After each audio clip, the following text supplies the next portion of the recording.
et tout, les gens viennent pour la consolation et tout.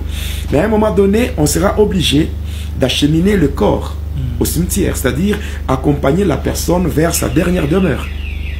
Maintenant, qu'est-ce qui se fait là?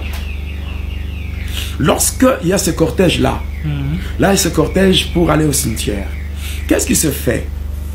Qu'est-ce qui se fait?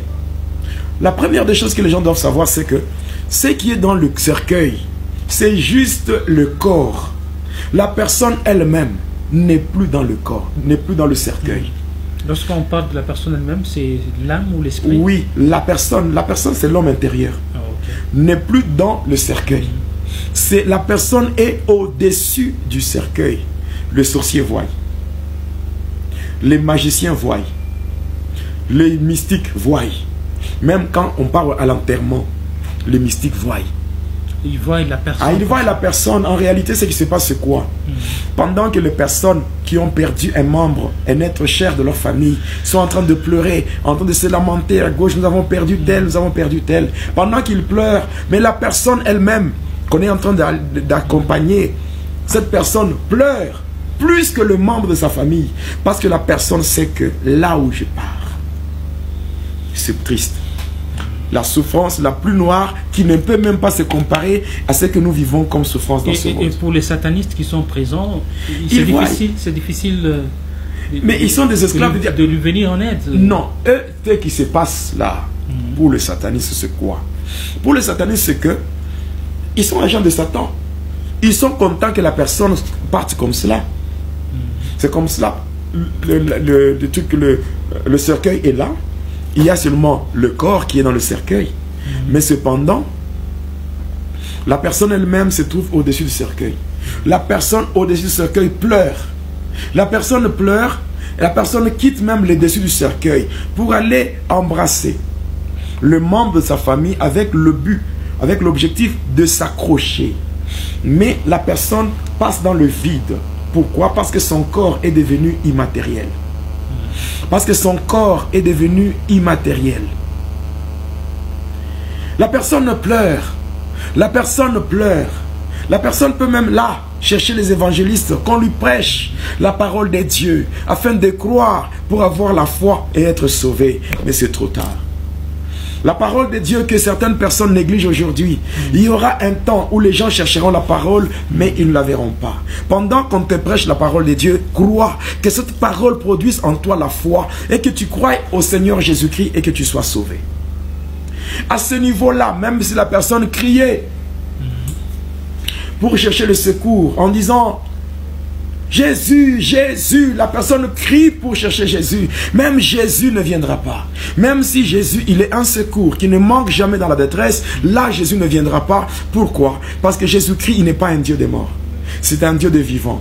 Pendant que tu es encore en vie, c'est le temps de donner ta vie à Jésus. C'est le temps d'abandonner le mal. C'est le temps d'abandonner le péché, l'impudicité, la fornication, l'adultère, l'impudicité. D'abandonner la calomnie, d'abandonner la médisance, la méchanceté.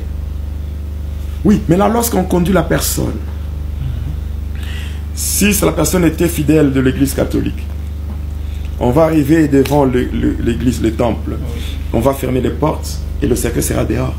À l'extérieur, le prêtre viendra avec de l'eau bénite et il va prendre pour asperger au-dessus du cercueil. En réalité, ce qui se passe, c'est quoi?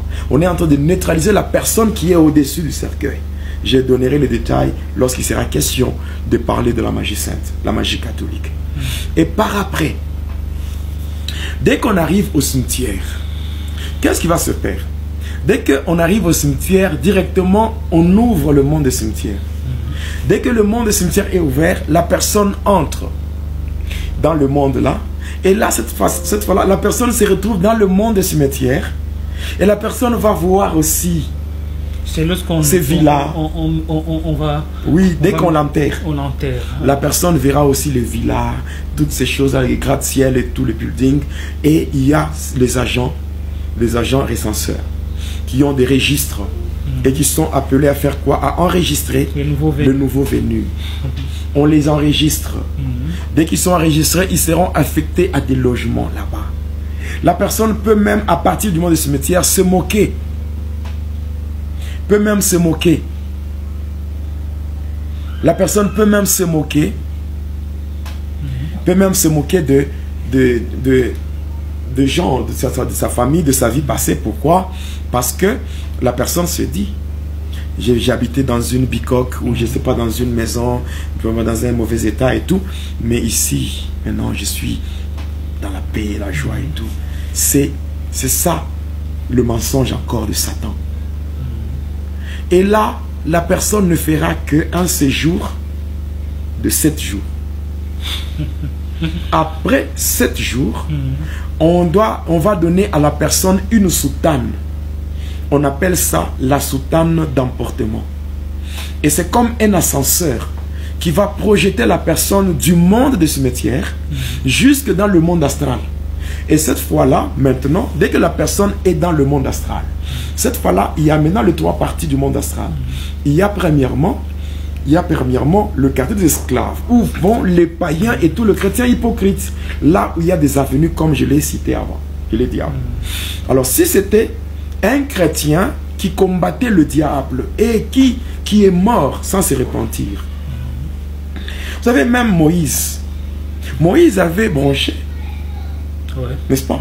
Moïse avait bronché. Et par rapport à cela, comme Moïse avait bronché, Dieu lui a dit que tu n'entreras pas. Tu verras seulement, mais tu n'entreras pas. Mais Moïse s'était humilié devant Dieu. Moïse s'était humilié devant Dieu. Il a supplié Dieu. Il a demandé pardon à Dieu. Mais Dieu lui dira que non, écoute. Tu verras, mais tu n'entreras pas. Moïse est mort. Il a été enterré. Mais le diable est venu réclamer le corps de Moïse. Mais comme Moïse avait arrangé avant sa mort, Dieu l'avait préparé.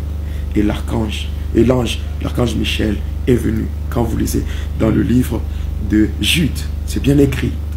Il disputait le corps de Moïse et que le Seigneur te réprime. Oui. Maintenant, si c'était un chrétien qui s'était compromis avant de mourir et qui ne s'était pas repenti, c'est la fournaise, on jette. Mais si c'était un sataniste, un sorcier ou quelqu'un qui a touché au fétiche et tout, occultiste et tout, c'est le séjour des morts. On l'achemine là-bas, dans une cellule de chaînes, cadenas, on le met là-bas. Mais la Bible dit ceci. Lorsque le riche était dans le lieu de tourment, il était dans le lieu de tourment, il souffrait sérieusement, il souffrait. Mais lorsqu'il a vu Lazare dans le sein d'Abraham, il a demandé si on pouvait l'aider, même avec une goutte d'eau.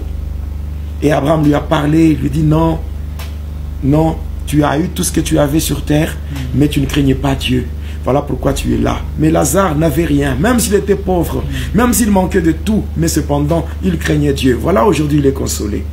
Il est consolé. Mais toi, tu restes là-bas. On dit non, j'ai mes frères qui sont dans le monde.